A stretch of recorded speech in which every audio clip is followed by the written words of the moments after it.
আরে ভাই, আমি তো আপনাকে ওইটাই বলতেছি জি যে নাই নাই বলেই তো জামাত এখন বিএনপির সাথে এই ধরনের পাল্টাপাল্টে জায়গায় গেছে।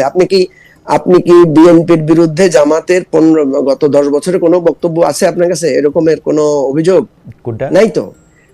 ও মানে না আমি বলতেছি না 5ই না আগস্টের না আগে জামাত না বিএনপির বিরুদ্ধে ধরনের কোনো অভিযোগ দিচ্ছে? বিএনপির বা বিএনপিও জামাত বিএনপির বিরুদ্ধে জামাতের এক ধরনের আমি যতদূর বুঝি আর কি এক ধরনের অনাস্থা ছিল, কারণ জামাতের নেতাদেরকে যখন মারা হয় বিএনপি সেভাবে অত বড় করে প্রতিবাদ করে নাই। বিএনপি আসলে ওই জায়গাটার মধ্যে থেকে ওইরকম রোলটা প্লে করে নাই।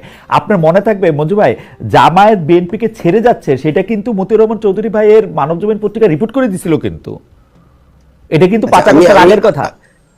আমি যে কথাটা আপনাকে বলতে চাচ্ছি, আমি যেটা বলতে চাচ্ছি সেটা হলো যে জামাত বিএনপির বিরুদ্ধে আসলে কি বলছে আর বিএনপি জামাতের বিরুদ্ধে আসলে কি বলে। দেখেন, জামাত বিএনপির বিরুদ্ধে বলে যে বিএনপি চাঁদাবাজি করে, দখলবাজি করে, এগুলো। জামাত কি কখনো বিএনপিকে, মানে দেখবেন জামাত সবসময় জিয়াউর রহমানের প্রশংসা করে, জামাত সবসময় খালেদা জিয়ার প্রশংসা করে। একটা খালেদা জিয়ার বিরুদ্ধে কথা, একটা জিয়াউর রহমানের বিরুদ্ধে কথা, ইভেন তারেক রহমানের বিরুদ্ধেও জামাতের নেতৃবৃন্দের মুখে আপনি কোনো খারাপ কথা পাবেন না। ঠিক আছে? তাহলে ওরা বিএনপিকে একটা পোক করে, বিএনপিকে একটু ঠেস মারে যে চাঁদাবাজের দল, অমুকের দল। আমার প্রশ্ন হচ্ছে, তাহলে বিএনপির বলা উচিত, বিএনপি কখনো এই রাজনীতিটা করে নাই, এটা আমার দুঃখ, যে বিএনপির বলা উচিত বিএনপি কেন এই চাঁদাবাজের দায়টা বিএনপির উপর কেন আসে। বিএনপি একটা বড় দল, সে ক্ষমতায় যাওয়ার দল। বাংলাদেশের যে আর্থসামাজিক ব্যবস্থা, এই ব্যবস্থাটা যে দলে ক্ষমতায় আসবে বা যে দলে পাওয়ারফুল হবে তার বিরুদ্ধে চাঁদাবাজির অভিযোগ থাকবে। আপনি দেখেন বিএনপি এত বড় দল, আগে 15 বছরে বিএনপির বিরুদ্ধে চাঁদাবাজির অভিযোগ আসে নাই কেন? কারণ তার হাতে ক্ষমতা ছিল না। এখন বিএনপির হাতে মানুষ মনে করতেছে যে বিএনপি রাষ্ট্র ক্ষমতায় আসবে, এই জন্য। তাহলে বিএনপির জামাতের এই অভিযোগটাকে এইভাবে খণ্ডন করা উচিত ছিল। বিএনপি এটা খণ্ডন না করে কি করেছে, বিএনপি পাল্টা জামাতকে আঘাত করেছে যে তোমরা রাজাকার। আবার বিএনপিও দেখেন জামাতের বিরুদ্ধে কিন্তু বিএনপির অন্য কোনো অভিযোগ নাই। বিএনপি বলে না জামাতের লোকেরা চোর, জামাতের লোকেরা মিথ্যাবাদী, চরিত্রহীন, এগুলো বলে না। কিন্তু বিএনপি কি বলে? বিএনপি বলে যে জামাত রাজাকার, জামাত আল বদর, জামাত ধর্ম ব্যবসা, এগুলাই তো বলে, তাই তো? আপনি দেখেন মোটা দাগে। এখন জামাতও কিন্তু এই জিনিসগুলো খণ্ডন করে না। কেন খণ্ডন করে না? এটা বললে জামাত খেপে যায়। 71 সালে জামাতের যে ভূমিকা, এটা তো একটা প্রশ্নবিদ্ধ ভূমিকা, এটা তো জামাত নিজেই তৈরি করেছে। জামাত নিজেই বলেছে সে স্বাধীনতা যুদ্ধকে সে সমর্থন করে নাই। এখন জামাত এসে স্বাধীনতা যুদ্ধের এই বিষয়টাকে সেলিব্রেট করছে, সমর্থন করছে। সে বলছে, এই জায়গায় ব্যাখ্যাটা জামাত দেয় না। না দেওয়ার কারণে জামাতকে সারা জীবন, জামাতের সাথে যদি কালকে তার বন্ধুরও ঝগড়া হয়, ওই জামাতকে একই কথা বলে তাকে খোঁটা দিবে, একই কথা বলে তাকে পোক করবে। আমার কথা হচ্ছে এই দুইটা জায়গায় বিএনপি এবং জামাতের সঠিক উপলব্ধি করে, বিএনপিকে যতবার চাঁদাবাজ বলবে, বিএনপি ততবার পাল্টা যদি রাজাকার না বলে, বিএনপি যদি এই চাঁদাবাজির অভিযোগের বিষয়টাকে ব্যাখ্যা করে, বক্তব্য দেয়, মানুষের কাছে যায়, তাহলে হতো। এখন যেটা হয়েছে আপনাকে বলি, আপনি যে কথাটা বললেন যে আওয়ামী লীগ নাই, আওয়ামী লীগ না থাকার কারণে জামাত পপুলার হয়েছে, তো ভাই আওয়ামী লীগের লোকেরা তো এখন শুনতেছি অনেকে জামাতকে ভোট দিবে, হিন্দু লোকেরা অনেকে জামাতকে ভোট দিবে বলতেছে। আবার বহু লোক আওয়ামী লীগের লোকরা আছে যারা বলতেছে বিএনপি কে ভোট দিবে। এই ধরনের কথা তো আমরা আজকে ফিল্ড থেকে শুনতেছি। প্রথম কথা হচ্ছে যে রাজনীতিতে বিরোধ থাকবে, আপনার সাথে আমার রাজনীতি মিলে না, আপনার বিরুদ্ধে আমার কথা থাকবে, কিন্তু সেই কথাটা যাতে আমার জাতীয় ঐক্য এবং জাতীয় যে শত্রুতার জায়গা থেকে সেখানে যাতে বিনষ্ট না হয়। বিএনপি জামাত খুব দ্রুত ভুলে গেছে। ছোট করে এবার আমি শুধু মঞ্জু ভাই, এবার আমাদের রাজনীতিটা বলি, এবি পার্টি বা এটা বলতেছি আমি। আচ্ছা জি বলেন। আপনি যেই অভিযোগটা দিয়েছেন, এবি পার্টি এবং এনসিপি তারাও তো পুরানো ধাঁচের রাজনীতি করছে। আমি কিন্তু এই কথাটা যেদিন আমরা গণতান্ত্রিক সংস্কার জোট করেছি সেদিন বলেছি যে আমরা নতুন রাজনীতি করতে চাই, কিন্তু নতুন রাজনীতি করতে পারছি না, আমরাও এই স্রোতে ভেসে যেতে হচ্ছে। কেন হচ্ছে দেখেন, আমি আপনাকে একটা প্র্যাকটিক্যাল উদাহরণ বলি। সার্জিস আলম যখন মোটরসাইকেল বহর নিয়ে এলাকায় শোডাউন করেছে, তখন আমরা ব্যাপকভাবে সমালোচনা করেছি। আমি সার্জিসকে জিজ্ঞেস করলাম যে তুমি এই শোডাউনটা কেন করলা? সে বলে যে আমি যদি এখন বাসে করে নেমে যাই, গণসংযোগ করে, বলে যে এদেরকে চিনে কে? এদের ওই ঢাকা শহরে বসে খালি রাজা উজির মারে, এদের তো এখানে কিছুই নাই। আমি তার এটাকে খুব অনুভব করলাম যে আপনি তো গুরুত্ব দিচ্ছেন না রে ভাই। আপনি রাজনৈতিক ভাবে তখনই তাকে গুরুত্ব দিচ্ছেন যখন সে আপনার বিরুদ্ধে কথা বলে। নাসিরউদ্দিন পাটোয়ারি যখন আপনার বিরুদ্ধে কথা বলে তখন সে পত্রিকার লিড হয়, সে যখন ভালো কথা বলে লিড হয় না। আমাকে একজন আমাকে সেনা গোয়েন্দা সংস্থার লোকেরা ডেকে নিয়ে জিজ্ঞেস করতেছে 3টা কথা, তার মধ্যে 2টা কথা জিজ্ঞেস করছে ব্যারিস্টার ফুয়াদ সম্পর্কে, বুঝছেন? তা আমি ওই ভদ্রলোককে বললাম যে ভাই, আমি যে এত ভালো ভালো কথা বলছি, একদিনও তাকে ধন্যবাদও দেন নাই, দিছেন কোনোদিন ধন্যবাদ? তো ঠিক ফুয়াদেরটা আপনি আমার বারবার মেসেজ পাঠান যে ফুয়াদ আজকে অমুক জায়গায় এটা বলছে এটা বলছে, তো আপনারাই তো এই রাজনীতিগুলোকে নষ্ট করেন, আপনারাই তো আমাদেরকে পুরানো রাজনীতির ফাঁদে নিতে চান। আমরা এই জন্য গণতান্ত্রিক সংস্কার, সেজন্য আপনারা গুড কপ ব্যাড কপ রোল প্লে করেন, আপনি গুড কপ, ফুয়াদ ব্যাড কপ। না না না না না, ফুয়াদ আলোচনায় থাকলো, আপনি উপর থেকে ভালো থাকলেন। না না, আমি আপনাকে বলছি ওইটা, এই যে দেখেন আপনাদের কাছে যে ভালো কথা একটু বলতে চাইবো সেটাও আপনারা বলতে দিবেন না, আপনারা ওখানে আবার, কারণ আমরা তো আপনার লোকেই পারি, আমরা তো আপনার লোকেই পারি, তাদের লোকে পারি না, তাদের লোকে একটা কইলে 10টা গালি খাই, আপনি তো গালি বৃষ্টি করে তো বলেন, তো আপনার কাছে আশ্রয় তো নাই। খালেদ ভাই, উপায় তো নাই, আমি আপনাকে বলি উপায় নাই, আপনাকে সঠিক জায়গায় ফিরতে হবে। আমি এই জন্য এনসিপির নেতাদেরকে বুঝাইছি, এনসিপি ছেলে পেলেরা বিশ্বাস করেন, এখন অনেকগুলো ভালো ছেলে মেয়ে আছে, আমি ওদেরকে বুঝাইছি এবং তারাও অনুভব করছে, হাসনাত তাহিম ভাই সহ আমরা সহ মিলে বলছি যে না, আমরা ভাই এই ভোটের রাজনীতির এই গ্যারাকলে পড়বো না, আমরা একটা নতুন রাজনীতি দাঁড়াই। প্রচুর গালি খাই, বলে যে কয়টা ভোট আছে, জামানত ঠিকবে না, বেটা তোদেরকে কে চিনে, এরকম কথা প্রতিদিন শুনি, আপনি আমাদের ফেসবুকে গেলে দেখবেন। তো ভাই, আমি তো নতুন রাজনীতি করতে আসছি, আমাকে চিনবে কোত্থেকে? আমরা একটু ডক্টর সায়েন্তের কাছে এই প্রসঙ্গে কথা শুনি। এখন ঘটনা হয়েছে কি মঞ্জু ভাই, এইটা ঠিক যে আমরা আপনাকে পাইলে, আমি আপনাকে পাইলেই বেশি খোঁচাখুচি করি, বেশি কথা বলি, এই যে অনেকে আমাকে বলে যে অন্য মানুষের সঙ্গে তো পারো না, আমি আসলেই পারি না অন্য মানুষের সঙ্গে, কেমনে পারবো বলেন? আপনারা যারা ভালো তাগুলোকেই পারি, সত্যি কথা এটা, এই এনসিপির যেগুলি ভালো ফলাফল সেগুলি লোকেই পারি, আসলেই সত্যি কথা, বাকিদের সঙ্গে পারি না, এটাও সত্যি কথা, মানে আমার এটা স্বীকার করতেও কোনো দোষ নাই। কারণ ভাই পোলাপান কইছে, আবার রাগ করেন না, মানে এটা মুখ দিয়ে বাইরেছে যে মানে আপনারা এনসিপির যারা ভালো ভালো মানে রাজনীতিবিদ আছেন তাদের সঙ্গেই আসলে আমার বেশি হয়তো এটা হয়েছে, কিন্তু এটা তো কিছু করার নাই, কারণ বাকিদের তো পাই না। কিন্তু ভাই একটা কথা খালি একটু জবাব দিয়ে যান যে এই আপনার যে এবি পার্টির রাজনীতি, সেইটা কি ব্যারিস্টার ফুয়াদ এটার প্রতিনিধিত্ব করে না মঞ্জু ভাই এটার প্রতিনিধিত্ব করে, কোনটা আসলে? না আমি খালি বুঝার লাগে, আমার কোনো কারণ নাই, আমি জাস্ট খালি বুঝার জন্য। না, আমি শুনেন, আপনার কোনো ধারণা নাই, আপনাকে স্পষ্ট করে বলি, আমরা যে সেন্ট্রিস্ট এবং ইনক্লুসিভ পলিটিক্সটা করতে চাই এবং মধ্যপন্থা রাজনীতিটা করতে চাই, সেটা আমাদের পার্টির পলিসি। ফুয়াদের কিছু কিছু বিষয় নিয়ে যেগুলো আলোচনা হয়েছে, এগুলো আমাদের পার্টির মধ্যে আলোচনা হয়েছে, এবং ফুয়াদ কিন্তু কিছু কিছু বিষয় সে ক্লারিফিকেশন দিছে সে কিছু কিছু জায়গায় সে বলছে যে এটা আমার ব্যক্তিগত মত। এনিওয়ে, আমি যেটা বলি, আমাদের বিচ্যুতি, আমাদের ত্রুটি বিচ্যুতি আছে, আমরা একটা ট্রানজিশনের মধ্যে আছি। আমার কথার মধ্যেও আপনি অনেক সময় হেট্রেড পাবেন, আমার কথার মধ্যেও আপনি অনেক সময় ইমব্যালেন্স পাবেন।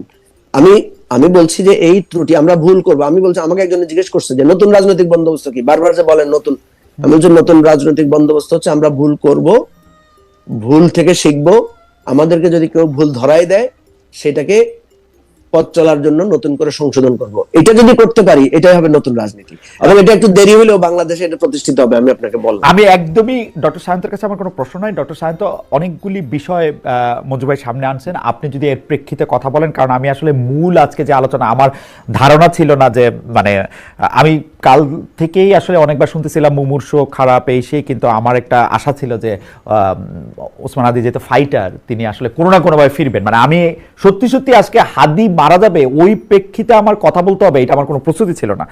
হাওয়েভার, আপনি যদি এই প্রসঙ্গে একটু কথা বললেন, আমাদের একজন দর্শকদের ব্যাপারটা একটু আপনি বলি। আমি আপনাদের কাছ থেকে আর একটু বেশি সময় চাই, আজকে 1 ঘন্টা কথা বলে আপনাদেরকে একটু আনছিলাম, আমি প্রায় 10-12 মিনিট একটু দেরি হয়, কিন্তু এইটাও একটু বলা দরকার। আমাদেরকে যে সবাই শেখান, ওই শিক্ষার জায়গা থেকে ভাই এইটা একটু আমি পড়ি যে MS শোভান উনি অনেকগুলি কমেন্ট করছেন যে খালেদ ভাই সবাই কমেন্ট করতেছে ওসমান হাদি মারা গেছে, অন্তত ইন্নালিল্লাহ একবার পড়েন, নাকি ইন্নালিল্লাহি ওয়া ইন্না ইলাইহি রাজিউন পড়তে পারেন না। ইন্টারেস্টিং ব্যাপার হলো যে ভাই এই সূরা বাকারার এই 156 নম্বর আয়াতটা, এই সান্ত্বনামূলক আয়াতটা আমরা পড়ছি কি পড়ি নাই, এইটার খোঁজও ভাই যদি আপনারই নিতে হয়, তাহলে এটা তো আসলে মানে আমি জানি না, মানে আমি আসলে খুবই, আমার কাছে মনে হয় যে এটা কোথাও গিয়ে শেষ হওয়া উচিত।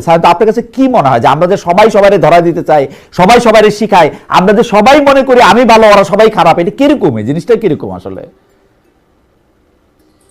আল্লাহ কি বাংলা বুঝেন না এটা মনে করেন ওরা? না, শুরুতে যে শুরুতে যে ওসমান হাদির রুহের মাগফিরাত কামনা করে, তার জন্য ভেস্ত কামনা করে, দুঃখ প্রকাশ করে শুরু করলাম আমরা, ওইটা তো ওনারা বুঝেন নাই, অথবা ওনারা মনে করেছেন যে বাংলায় বলেছি, এটা মনের মতো হয় নাই তাদের। তারপরেও আমরা তো ইন্না লিল্লাহি ওয়া ইন্না ইলাইহি রাজিউন পড়ি, এটা নিজেকে মনে করিয়ে দেওয়ার জন্য যে সে যে পথে গেছে আমাকেও পথেই যেতে হবে।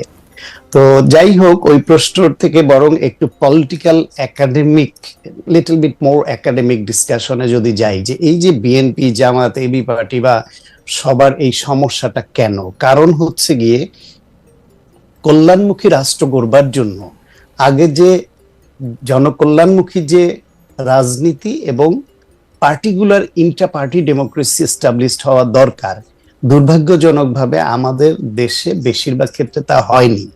এখানে রাজনৈতিক দলগুলোর মধ্যে আদর্শিক ঐক্য বা বন্ধুত্ব খুব কমই দেখবেন। এখানে বন্ধুত্ব হয় স্বার্থের বন্ধুত্ব, আর একটা হয় নিপীড়িত একে অপরকে বন্ধু মনে করে। জামায়াত এবং বিএনপি দীর্ঘদিন নিপীড়িতে বন্ধুত্ব ছিল, কখনো কখনো ক্ষমতার অংশীদার হিসেবে বন্ধুত্ব ছিল।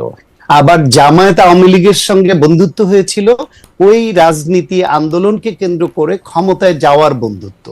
সুতরাং এইখানে স্বাধীনতা বিরোধী তাদেরকে স্বাধীনতার পক্ষের দুইটা রাজনৈতিক দল বিএনপি এবং আওয়ামী লীগ দুইজনই কি বন্ধুত্ব করেছে, কিন্তু যেই স্বৈরাচারকে এই আওয়ামী লীগ বিএনপি সহ অনেক দল মিশে পতন ঘটালো, সেই স্বৈরাচার এরশাদের দলের সঙ্গে বন্ধুত্ব কিন্তু এই দুই দলই করেছে। ফলে বাংলাদেশের রাজনৈতিক দলগুলোর বন্ধুত্ব হয় স্বার্থের বন্ধুত্ব এবং নিপীড়িত একে অপরকে একটু আপন আপন লাগে সেই বন্ধুত্বটা, অথবা ক্ষমতার অংশীদারিত্বের বন্ধুত্ব।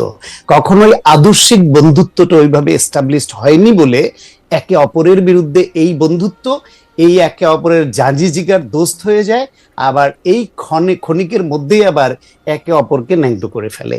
ফলে এই কালচার থেকে আমরা বের হওয়ার একটা প্রত্যাশা তো আমাদের আছে, কিন্তু বের হওয়ার পথ তৈরি হচ্ছে না। কারণ বাংলাদেশে যতগুলো মুভমেন্ট তৈরি হয়েছে, যতগুলো বিজয় হয়েছে আমাদের, সে ৭১ থেকে শুরু করে ৯০ এবং ২৪, এইটা কোনোটাই দীর্ঘমেয়াদী গণতন্ত্র, রাজনীতি, এই মনন পরিবর্তনের যেই প্র্যাকটিসটা, এইটার মাধ্যমে জয় অর্জন হয় নাই। জয় অর্জন হয়েছে হঠাৎ করে একটা গণঅভ্যুত্থান, ছাত্ররা মাঠে নামলো, যে একটা কোটা সংস্কার, কোটায় সব ওদের দিয়ে দেওয়া হচ্ছে, ওটা কমিয়ে আমাদের মেধার একটু সুযোগ দেন, সিম্পল একটাই চাওয়া ছিল। সেখান থেকে বাড়তে বাড়তে কিন্তু একটা গণঅভ্যুত্থান হয়ে গেল। সেই গণঅভ্যুত্থানে শেখ হাসিনা বেফাস কথা বলল, তারপর সেটা আরো স্ফুলিঙ্গ তৈরি হলো, সেখানে গুলি চালালো। যেখানে গণঅভ্যুত্থান হবে, যেখানে আন্দোলন হবে, যেখানে মাস মুভমেন্ট হবে, সেখানে গুলি চালানো মানে হলো আগুনে ঘি ঢালা। সেটাই করেছে আল্লাহ, ওকে দিয়ে এটা করেছে, কারণ এত পাপ করেছিল, এর কোনো অন্যথা হওয়ার সুযোগ ছিল আল্লাহ হয়তো রাখে নাই। আমরা বিজয় পেয়েছি। এখন বিজয় পেয়েছি বলতে আমাদের এখানে ছোট বড় সবাই যে আমরা শুধু ক্ষমতাবান হতে চাই, সবাই যে ভোগ করতে চাই, সবাই যে অর্থবিত্তের মালিক হতে চাই, সেই আকাঙ্ক্ষা, সেই মানসিকতাটা তো চেঞ্জ হয়নি। ফলে আপনি, মঞ্জু ভাই বা আমি এইখানে যে আলোচনাটা করছি, এটা অনেকটাই আলোচনার জন্য আলোচনা হচ্ছে। তবে কেউ কেউ যদি এতে একটু হলেও এতে আন্দোলিত হন এবং মনে করেন যে হ্যাঁ এটুকু কথা ন্যায্য, বা দেখি না এরকম হওয়া যায় কিনা, সেজন্য আমাদের বলে যেতে হবে। আর আমাদের রাজনৈতিক দলগুলো ক্ষমতা কেন্দ্রিক দ্বন্দ্ব, ক্ষমতায় যাওয়ার জন্য এটা করে, এটা করে আসছে, করে আসবে, এটা পৃথিবীর সব দেশে হচ্ছে। নতুন রাজনীতি, গণতান্ত্রিক রাজনীতি তো প্রশ্নবিদ্ধ হচ্ছে। আপনি গণতন্ত্রের জন্য কার স্ট্যান্ডার্ড ধরবেন? আমেরিকাকে স্ট্যান্ডার্ড ধরবেন? ভারতকে ধরবেন? এত বড় গণতান্ত্রিক রাষ্ট্র কাকে ধরবেন আপনি? ইউরোপিয়ান কান্ট্রিগুলোকে ধরবেন? তাদের ওইখানে যে শিক্ষার হার, তাদের ওইখানে যে সহনশীলতা, অপরাধীর অভাবে জেল বন্ধ করে দিতে হচ্ছে যে সব দেশে, তার সঙ্গে তুলনা দিয়ে তো আমরা পারছি না। ফলে আমাদের এই অব্যবস্থাপনার মধ্য দিয়ে যতটুকু আগানো যায় সেই চেষ্টাটা চালিয়ে যাওয়া। ক্ষমতায় আসলে একরকম ভাষা, ক্ষমতার বাইরে গেলে আর একরকম ভাষা। মানবাধিকারের জন্য আজকে আমাদের আদিলুর রহমান শুভ্র ভাই অধিকার করতে গিয়ে, মানুষের অধিকারের পক্ষে কথা বলতে গিয়ে জেলে গেছেন। আজকে তিনি সরকারের অংশীদার। আজকে বাংলাদেশের মানবাধিকার নিয়ে ইন্টারন্যাশনাল হিউম্যান রাইটস অর্গানাইজেশন গুলো যে রিপোর্ট করলো, তিনি তার পক্ষে একটা কথা বলেছেন, বলতে পেরেছেন?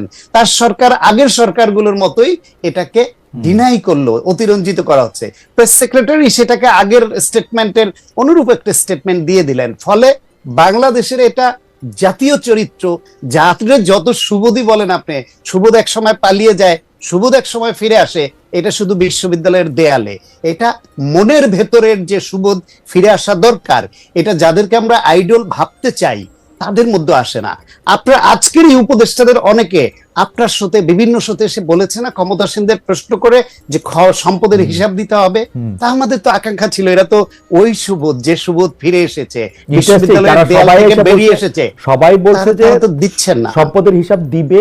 জিজ্ঞেস করলে বলে আমি দিয়ে দিছি, ক্যাবিনেটে কোথায় গিয়ে যেন আটকায় দিছে। ক্যাবিনেটে কোথায় গিয়ে আটকায় দিছে মানে কি? ইউনূস সাহেব আটকায় রাখছে, সহজ হিসাব। ইউনূস সাহেব আটকাবে কেন? ইউনূস সাহেবের নিশ্চয়ই কোনো স্বার্থ আছে, নাইলে আর আটকাবে কেন?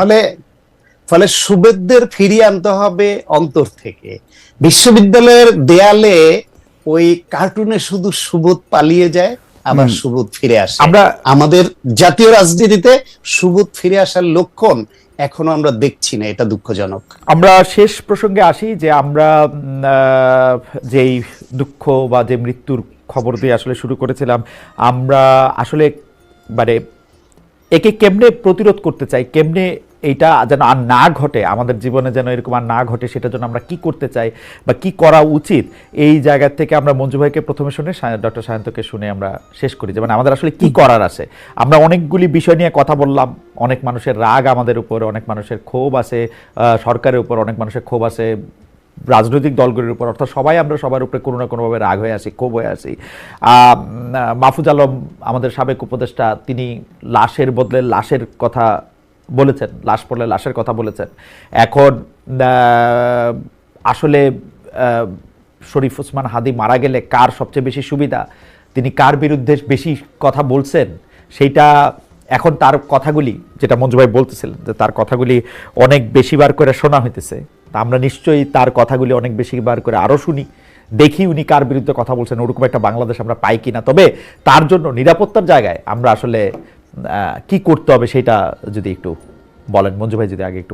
আমি প্রথমে আপনি যে কথাটা বললেন যে একজন মেসেজ দিয়েছে যে আমরা ইন্না লিল্লাহ পড়ি নাই কেন, আসলে দেখেন আমরা কিন্তু শো শুরুর আগেই মানে আমরা কিন্তু সবাই ফেসবুকে ইন্না লিল্লাহ পড়েই ইন্না লিল্লাহ করতে হবে, তো ইন্না লিল্লাহি ওয়া ইন্না ইলাইহি রাজিউন লিখে কিন্তু আমরা পোস্ট দিয়েছি এবং আমরা কিন্তু শোক প্রকাশ করেছি এবং আমরা বলেছি যে মনের সান্ত্বনা এটা যে হাদিকেও আল্লাহর কাছে ফিরে যেতে হয়েছে, আমাদেরও সবাইকে একদিন না একদিন ফিরে যেতে হবে।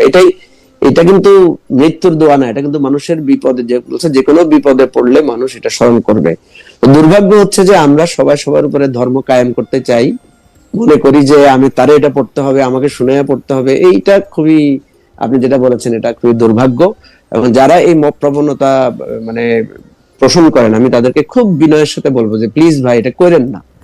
আপনি ভালো থাকেন, আপনি ভালো হন, আপনি সুন্দর করে আরেকজনকে যদি মানে আপনি যদি মনে করেন আপনি একজন ভালো মুসলিম, আরেকজনকে আপনি সুন্দর করে বলেন যে খালেদ ভাই একটু যদি এরকম দোয়া পড়তেন, হয়তো আপনারা পড়েছেনও, তারপরে যদি একটু পড়তেন আমরা খুশি হই। এভাবে বলেন না, অসুবিধা কি?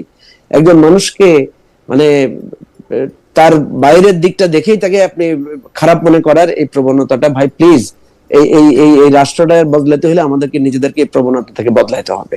আমি আপনাকে বলি খালেদ ভাই, আমি বলি, অনেকে আমাকে বলেন যে শুধুমাত্র নেগেটিভ কমেন্টগুলি আপনি কেন পড়েন, তার জন্য এরা উৎসাহ পান কিনা। ভাই ব্যাপারটা এরকম না, আমি সারা জীবন আমার জন্য আসা ইতিবাচক কমেন্টগুলি আমি আর মানুষের সামনে তুলে ধরি না, আমার লজ্জা লাগে ভাই, শরম করে একটু। নেগেটিভ কমেন্টগুলি আমি নিজেকে সূত্রানোর জন্য আমি এটা পড়ি। দেখেন ভাই, এই যে আপনি এটা বললেন, দেখেন যে আপনি এটা বললেন, এটার ব্যাপারে এটা শেষ, আমি একটু আজকে শেষ কমেন্ট পড়ি। জুয়েল কেস ওনার নাম, উনি বলতেছেন নিজের ব্যাপারে কোনো কমেন্ট এলে হয় উত্তেজিত হয় বা পরে বা তাচ্ছিল্য করে বাঁকা কোনো মন্তব্য করে, আমি জীবনে মন্তব্য করি না। আবারও বলি, পরিষ্কার সহনশীলতার অভাব, ঠিকানায় আসার পর থেকে তার এই সমস্যা প্রকট, কারণ ডয়েচে ভেলে অনেক কমপ্লায়েন্ট। ভাই প্লিজ আবার ডয়েচে ভেলে অনুষ্ঠানগুলি দেখেন। যাই হোক মঞ্জু, আপনি কন্টিনিউ করেন। আমি বলছি দেখেন, আমাদের সীমান্তে প্রচুর লোক হত্যা হয় এবং হত্যা হওয়ার পরে ভারতীয় বিএসএফ বলে যে এরা অবৈধভাবে সীমান্ত পাড়ি দিয়েছে, এরা অবৈধ চোরাচালানের সাথে জড়িত। কিন্তু দেখেন এই 5ই আগস্টের সময় বা 5ই আগস্টের পরে শত শত হাজার হাজার লাখ লাখ লোক, এই খনি, এই লুটেরারা বিনা ভিসায় এই সীমান্ত পাড়ি দিয়েছে। একটা লোককে বিএসএফ গ্রেফতার করেছে না, 2টা লাঠিপিটা দিয়েছে না, 2টা গুলি করেছে। Interesting point. এই যে এই ঘটনাটা আপনি একটু দেখবেন। আমি বিশ্ব বিবেকের কাছে এবং ভারতের মানবতাবাদী নাগরিকদেরকে বলবো যে আপনাদের সরকারকে আপনারা এটা প্রশ্ন করবেন, যেই সীমান্তে আমার লোককে নির্বিচারে গুলি করে মারা হয়, সেই ভারত সরকার জানে না যে বাংলাদেশে এরকম একটা ঘটনা ঘটেছে, এবং এখান থেকে যদি একটা খনি পালিয়ে যায়, তার দেশে যায়, এটা তার রাষ্ট্রের জন্য এটা অপমান, অপবাদ। কিন্তু কিছু কি করেছে? তারা করে নাই। এবং প্রচুর পরিমাণ লোক না, এটা খুবই ইন্টারেস্টিং পয়েন্ট মঞ্জু ভাই। এত যে তারা অবৈধ অনুপ্রবেশের কথা বলে এরে গুলি করে, তারে ঝুলায় রাখে, তারে মারে, তো এগুলি অবৈধ অনুপ্রবেশ না? মানে এগুলি খুব বৈধ অনুপ্রবেশ হয়েছে? একটাও তো আমি জানি না যে অবৈধ অনুপ্রবেশ। না না না, বৈধ অনুপ্রবেশ হলে তো ভাই সিল টিল থাকতো, তারা দেখাইতো। আমরা এখন দেখতে পারতাম না? আমরা তো দেখতাম যে বিজিবির চেকপোস্ট পার হয়েছে, বিএসএফ এর চেকপোস্ট পার হয়েছে, এখানে সিল বিল থাকতো। ঠিক আছে? তো এখন কথা হচ্ছে এই যে অবৈধ অনুপ্রবেশ, আওয়ামী লীগ, যুবলীগ, ছাত্রলীগ, খনি, লুটেরারা পার হয় ভারতের, আপনি ভারতকে কিভাবে আপনি মানে এই সমস্ত বাংলাদেশের সাথে এই সম্পর্কের অবনতির জন্য ভারতকে কিভাবে আপনি দায় মুক্তি দিবেন বলেন? সুতরাং আমি ভারতকে বলবো, রাষ্ট্রকে বলবো, বিশ্ব বিবেককে বলবো যে ভারত যদি এই আচরণ আমাদেরকে ছোট মনে করে, আমাদের সাথে যদি এই শত্রুতা এবং মানে হিংসাত্মক প্রবণতা বন্ধ না করে, ভাই কোনো লাভ নাই। তো আপনি আমাকে মাইরা কাটা, ব্রিটিশরা আমাদেরকে মাইরা কাটা শেষ করতে পারে নাই, ব্রিটিশরা আমাদেরকে মানে এত কামানের গোলাম মাইরা একেবারে প্রধানত করতে পারে নাই। ভাই বড় হইলে সবকিছু হয় না। আপনারা প্লিজ এই জিনিসটা বোঝার চেষ্টা করবেন, সম্মানের সাথে সম্মানে থাকার চেষ্টা করবেন। কারণ আপনারা জানেন যে বাংলাদেশে 18 কোটি মানুষ, এখানে এই যে ওসমান হাদির এই মৃত্যু কত কত কোটি কোটি মানুষকে যে ক্ষুব্ধ করবে, এর কোনো আমরা ডাটা খুঁজে পাবো না। আমি আপনাকে বলি যে এই একটা ওসমান হাদির বক্তব্যগুলো, ওসমান হাদি যে কথা বলে গেছে, আপনি নিজেই বললেন ওসমান হাদি কাউকে ছেড়ে কথা বলে নাই। ওসমান হাদির প্রত্যেকটা কথায় বিএনপি, জামাত, এনসিপি, সরকার, রাষ্ট্র, কাউকে সে বাদ দেয় নাই। সে খেপাতে ছিল। সে আমি তাকে বোঝানোর চেষ্টা করেছি যে তোমরা এত উত্তেজিত হয়েও না ভাই, তোমরা নতুন প্রজন্মের, তোমাদের দিকে তাকায় আছে। কিন্তু তার মধ্যে একটা বিপ্লবী ছিল। দেখেন, সে কিন্তু এনসিপি তে জয়েন করে নাই, সে নাগরিক কমিটি থেকে বিচ্ছিন্ন হয়ে ইনকিলাব মঞ্চ নামে একটা মঞ্চ করেছে। এবং আমি অবাক হয়ে গেছি, আমি গতবার যখন ওমরায় যাচ্ছিলাম, আমি তার এই ইনকিলাব সেন্টারে গিয়েছি, সেখান থেকে আমি কিছু জিনিসপত্র কিনেছি, তার বই, তারপরে আপনার সেখানে সে শাড়ি বানিয়েছে, আমি সেখান থেকে 2টা শাড়ি আমার বন্ধুর ওয়াইফের জন্য গিফট নিয়ে গেছি। সে আপনাকে বুঝাতে পারবো না এই ছেলের ক্রিয়েটিভ চিন্তা এবং লং টার্ম সে বাংলাদেশে একটা সাংস্কৃতিক লড়াইয়ের জন্য তার ক্ষুদ্র চেষ্টা থেকে সে করেছে।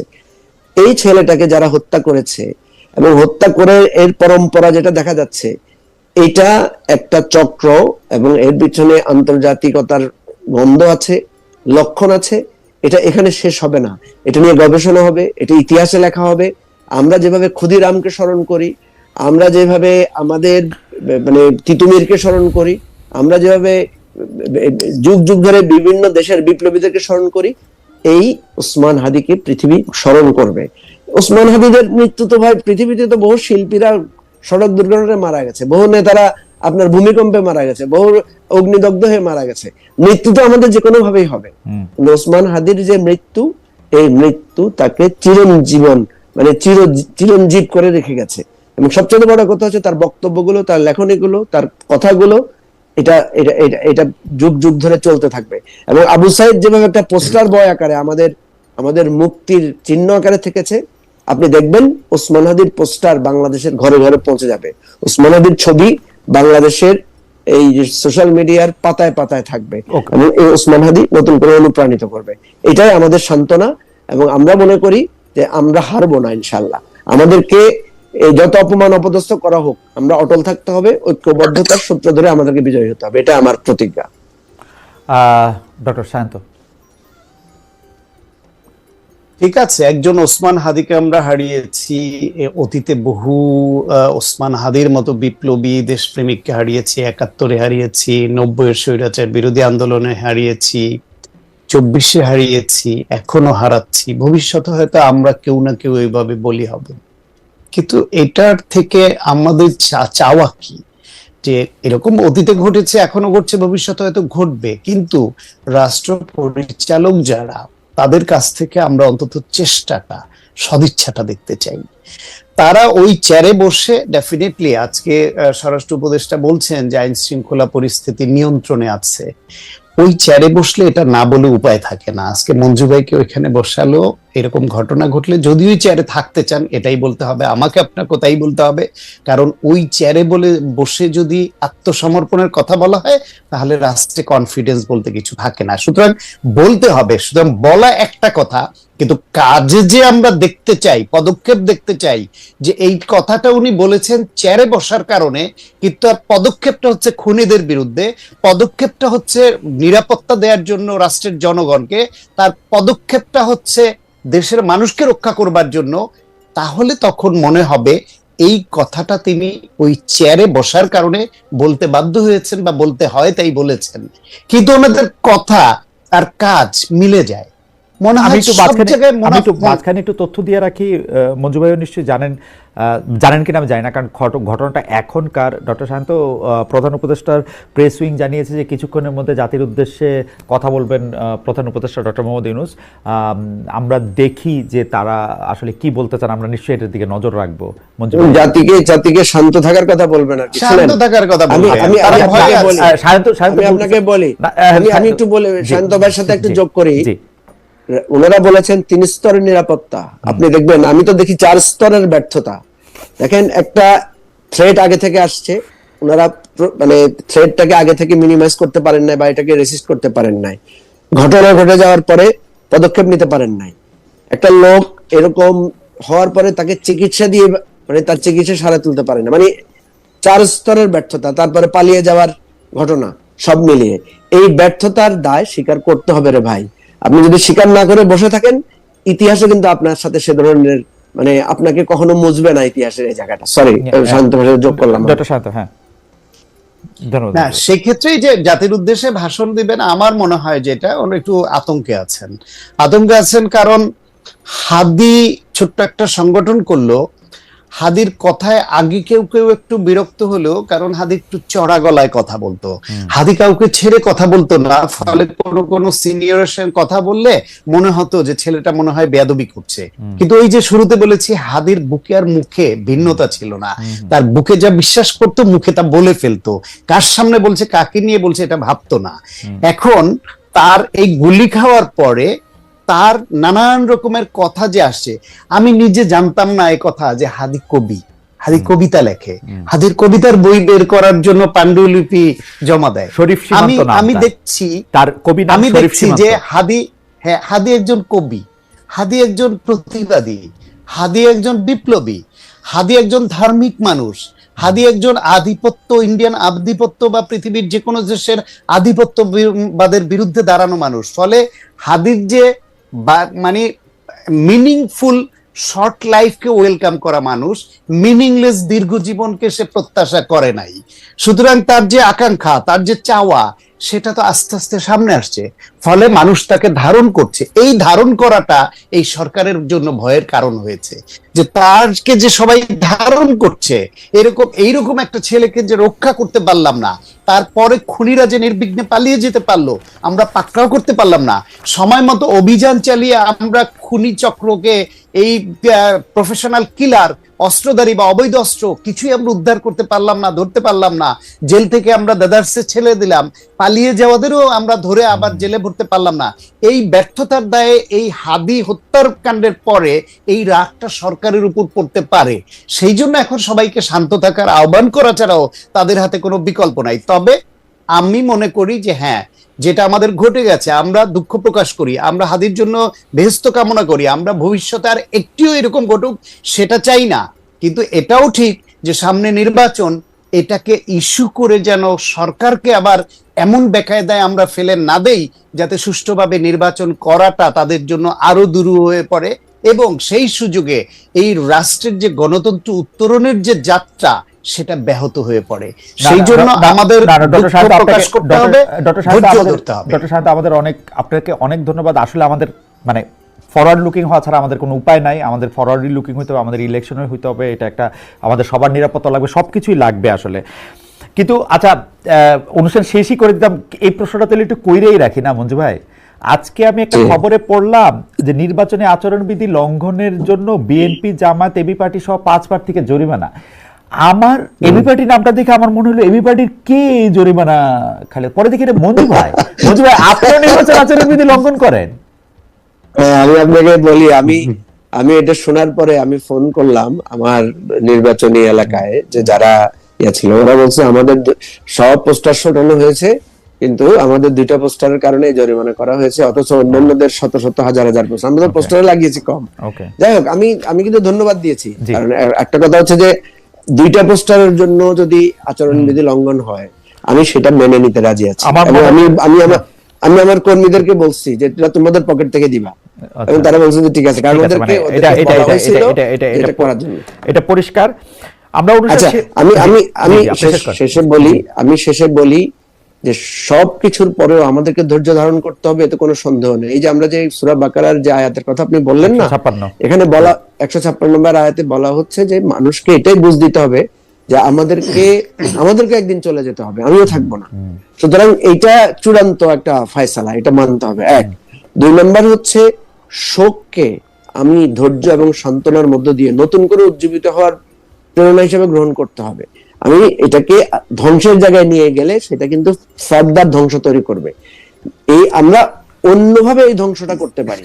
কথা হচ্ছে আমাদের এই হিংসাকে ধ্বংস করতে হবে, আমাদের এই আধিপত্যবাদী শক্তির আগ্রাসন মোকাবেলার জন্য যোগ্য হয়ে উঠতে হবে। ওই চ্যালেঞ্জটা আমরা যদি নিতে পারি, তাহলে হাদির এই আত্মদান সার্থক হবে, এটা আমি মনে করি।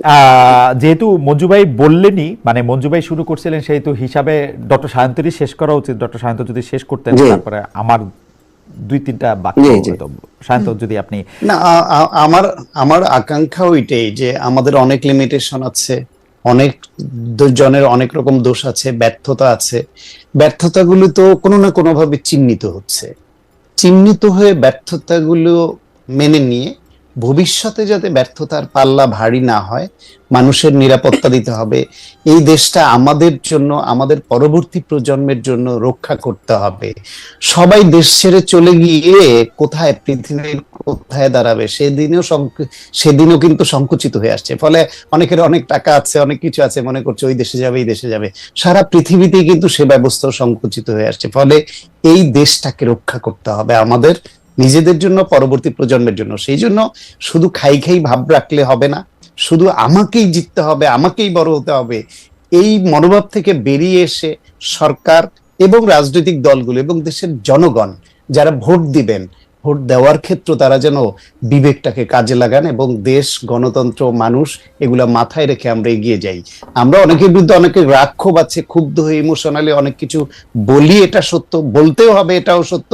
কিন্তু দিন শেষে একটু দায়িত্বশীল হয়ে সবাই যদি না চলি, এই দেশটা রক্ষা হবে না। এই দেশ রক্ষা না হলে আমরা কেউ রক্ষা পাবো না। আমি শুধু বলতে চাই যে এই ছেলেটা যে মারা গেল, এইটা আমার জন্য কেন এরকম দুঃখের, মানে 2025-এর 14 আগস্ট আমাদের একটা অনুষ্ঠানে আমরা হাদিকে আমন্ত্রণ জানিয়েছিলাম। হাদি সেই অনুষ্ঠানে আসার আগে আমি একটু মানে একদমই অনুষ্ঠানের আগে মানে যখন মাইক লাগানো হইতেছে তখন আমরা একটু কথা বলি না, তো এই কথা বলার ক্ষেত্রে হাদি কিন্তু বলছিল যে আমাকে তার অনেক পছন্দ বা আমাকে সে অনেক ফলো করে বা পছন্দ করে। সেটা সে অনুষ্ঠানের মধ্যেও বলছে, মানে নানা রকম ভাবে পুরো অনুষ্ঠানের মধ্যে। সে কিন্তু বক্তৃতা একরকম, এই অনুষ্ঠানের মধ্যে যারা দেখবেন তারা আবার দেখবেন, সে কিন্তু এক ধরনের ঐক্যের কথা সব জায়গার থেকে, মানে একটা আছে না, আমরা শুধু একটা চড়া গলার একটা হাদিরে শুনি, আপনারা অনুষ্ঠানটা দেখলে দেখবেন যে অনুষ্ঠানের মধ্যে সে একটা ঐক্যের কথা বলতেছে, এক ধরনের মানে সবাইকে নিয়ে পথ চলার কথা বলতেছে, মানে নতুন ধরনের একটা রাজনীতির কথা বলতেছে। আপনি অনুষ্ঠানটা দেখলে দেখবেন, মানে রেকর্ডেড তো এখন তো ডিজিটাল ফুটপ্রিন্ট সবই থাকে আমার সাথে সেই অনুষ্ঠানটাতে। আমারে যে এত পছন্দ করে, আমার যেটা এরকম পাবলিকলি বললো, তারপরে আবার ওই যে আমি ঢাকা ইউনিভার্সিটিতে বক্তৃতা দিলাম, বক্তৃতা দেওয়ার ক্ষেত্রে আমি বললাম যে আমি শেখ হাসিনা ইন্টারভিউ নিতে চাই, এইটা শুনে তার ভালো লাগে নাই। ভালো না লাগাতে ওর কিন্তু 5টা মিনিট লাগে নাই, ও বইসা মানে আমারে মানে অতটা অভদ্র আমার সঙ্গে হইতে পারে নাই, মানে মানে সে অত খারাপভাবেও বলে নাই, কিন্তু খুবই চড়া গলায় বলছে, এটা আমার থেকে আশা করি না, কার পয়সা এখানে গেছে, কার এটা গেছে। মানুষজন এগুলি আমাকে অনেকবার পাঠাইছে, দেখেন হাদি এরকম বলছে, হাদি এরকম বলছে। আমি কিন্তু বলছি যে ঠিকই বলছে, ওর মনে হয়েছে ও এটা বলছে, মানে মানে দ্যাট ওয়াজ হাদি, ওর কাছে মনে হয়েছে ও এটা বলছে। এবং আমি কিন্তু দেখছি যে বক্তৃতা বা মঞ্চের ক্ষেত্রে একটা রকম ভাবে বললে গালাগালির কথা অনেক বেশিবার আসে। গালাগালি প্রসঙ্গে আমি বলতে চাই যে গালাগালি কিন্তু বিএনপি জামাতের লোকেরা, আওয়ামী লীগের কথা আমি বাদই দিলাম, আওয়ামী লীগের সভানেত্রীর কথা আমি বাদই দিলাম, বিএনপি জামাতের লোকেরাও কিন্তু কম গালাগালি করেন নাই। সংসদে দ্বারা আমরা অনেক সুন্দর সুন্দর কবিতা চড়া শুনছি, কিন্তু মানে আপনাদের মনে থাকবে হয়তো। আমি যেটা খালেদ ভাই আমি শুধু একটু যোগ করি, সরি আপনি আপনি আমি তো কথা শেষ, তারপর জি আমার বলতে হচ্ছে আপনাকে আমি প্রশংসা করব, আমার যেখানে মনে হবে আপনার প্রতিবাদও করব, আপনার বিরুদ্ধে আমি যুক্তি দিয়ে কথাও বলবো, রাইট। যদি আমার রুচি সেরকম হয় আমি ধরেন গালিও দিব, কিন্তু ভাই এই কথা দিয়ে কথার যুদ্ধ হবে, কথার যুদ্ধটা অস্ত্রের যুদ্ধে যাবে কেন? কথার পাল্টা হত্যা হামলা গায়ের উপর আসবে কেন? এটাই আমাদেরকে, এই লিমিটটা আমাদেরকে মানে আমি মনে করি এই লিমিটটা আমাদের মানতে হবে। কিংবা একটা পয়েন্ট বলি, জি, কথার জবাব কথা দিয়ে, লেখার জবাব লেখা দিয়ে দেয়ার যে চর্চা, সেটাকে উৎসাহিত করা দরকার। তার বিপরে কাউকে শারীরিকভাবে হেনস্থা করা বা তাকে জেলে পুরে দিতে হবে, এই প্র্যাকটিস থেকেও আমাদের বের হয়ে আসতে। প্রিয় দর্শক, আসসালামু আলাইকুম। এই ভিডিওটি সম্পূর্ণ দেখছেন সেজন্য আপনাকে অনেক ধন্যবাদ। যেহেতু আপনি আমাদের এই ভিডিওটি সম্পূর্ণ দেখছেন, তার মানে আপনি বাংলাদেশের রাজনীতি নিয়ে অনেক কিছু ভাবেন, অনেক চিন্তা করেন। বাংলাদেশের রাজনীতিতে ভালো কিছু আসুক সেই বিষয়ের উপর ডিপেন্ড করে আপনি এই পুরো ভিডিওটি দেখছেন। প্রিয় দর্শক, বাংলাদেশের রাজনীতিতে ভালো কিছু আনতে হলে আমাদেরকেই কাজ করতে হবে এবং আমাদের বেছে বেছে ভালো মানুষদেরকে বাংলাদেশের রাজনীতিতে নিয়ে আসতে হবে। দেখেন, আজকাল ভালো মানুষ বাংলাদেশের রাজনীতি থেকে দূরে সরে গেছে। চাঁদাবাজ, দখলবাজ, নেশাখোর, নেশা বিক্রেতা, এরকম মানুষজন কিন্তু বর্তমানে বেশিরভাগ দেখা যায় রাজনীতি করে। খুব কম মানুষই আছে যারা ভালো মানুষ এই রাজনীতির মাঠে বর্তমানে টিকে আছে। ভালো মানুষদেরকে এই সব অসৎ উদ্দেশ্য নিয়ে যারা রাজনীতিতে আসে, সেই সব মানুষ তাদেরকে রাজনীতির মাঠে টিকতে দিচ্ছে না। সেখানে এই কারণটি হচ্ছে ভালো মানুষরা সাপোর্ট পাচ্ছে না। দেখেন, আমরা ফেসবুকেই প্রতিবাদ করি, ফেসবুকে একটা কমেন্ট করে আমাদের দায়িত্ব পালন করে ফেলি। এরকম ফেসবুকে কমেন্ট করে করে বা ইউটিউবের ভিডিওতে কমেন্ট করে করে আমরা কিন্তু বাংলাদেশের রাজনৈতিক প্রেক্ষাপট বদলাতে পারবো না। বাংলাদেশের রাজনৈতিক প্রেক্ষাপট যদি বদলাতে হয় তাহলে আমাদেরকে মাঠে নেমে কাজ করতে হবে এবং আপনার ওয়ার্ডে, আপনার উপজেলায়, আপনার আসনে যেই লোকটি আপনার কাছে মনে হবে যে এই মানুষটি সৎ, এই মানুষটি সৎ উদ্দেশ্য নিয়ে রাজনীতি করতে পারবে, দখলবাজি করবে না, চাঁদাবাজি করবে না, টেন্ডারবাজি করবে না, সেরকম মানুষকেই আপনি সাপোর্ট করুন, আপনি তাকেই ভোট দিন। আপনি যদি এরকম মানুষদের পাশে না দাঁড়ান তাহলে বাংলাদেশের রাজনীতির অবস্থা আরও খারাপ হবে। দেখেন, সেই মানুষটি যেই দল থেকেই হোক না কেন, তাকে সাপোর্ট করুন, ভালো মানুষকে সাপোর্ট করুন, সে যেই দলের হোক হতে পারে। আশা করি আপনি আমার কথাগুলি বুঝতে পারছেন, অনেক জ্ঞান দিয়ে ফেলছি। প্রিয় দর্শক, আপনাকে বলবো আমাদের এই ভিডিওতে একটি কমেন্ট করুন, যাতে করে আপনার এই কমেন্টটি আরেকজন এসে পড়তে পারবে এবং সে এই কমেন্ট পড়ে অনেক কিছু জানতে পারবে, অনেক কিছু শিখতে পারবে। এবং আরও একটি উপকার হচ্ছে, আপনার এই কমেন্টের ভিতর আপনি যেহেতু আপনার চিন্তাধারা থেকে এই কমেন্টটি করবেন, আপনার এই কমেন্ট পড়ে সে যদি মনে করে যে আপনার এই কমেন্টে ভুল আছে, আপনার ধারণার মধ্যে ভুল আছে, তাহলে কিন্তু আপনার এই ধারণার বদলে দিতে পারবে। এখন আপনি বলতে পারেন যে ভাই আমি কেন ভুল কমেন্ট করব, আমি কেন উল্টোপাল্টা কমেন্ট করব। উল্টোপাল্টা কমেন্ট আসলে করতে হয় না। মানুষ বলতেই ভুল, মানুষের চিন্তাভাবনা অনেক সময় ভুল ধারণা তৈরি হয়, সেটা তার দোষ না, সেটা হয়ে যায় অনেক সময়। যাই হোক, আজকের মতো এখানেই শেষ করলাম, আবার দেখা হবে নতুন কোনো ভিডিওতে। সেই পর্যন্ত ভালো থাকবেন, সুস্থ থাকবেন। যারা যারা এখনও আমাদের এই চ্যানেলটিকে সাবস্ক্রাইব না করছেন, একটি সাবস্ক্রাইব করে দেবেন, যাতে করে পরবর্তী ভিডিও আপলোড করলে আপনার কাছে একটি নোটিফিকেশন চলে যাবে, আপনি সবার আগে আমাদের এই ভিডিওটি দেখতে পারবেন। ভালো থাকবেন, সুস্থ থাকবেন, আল্লাহ হাফেজ।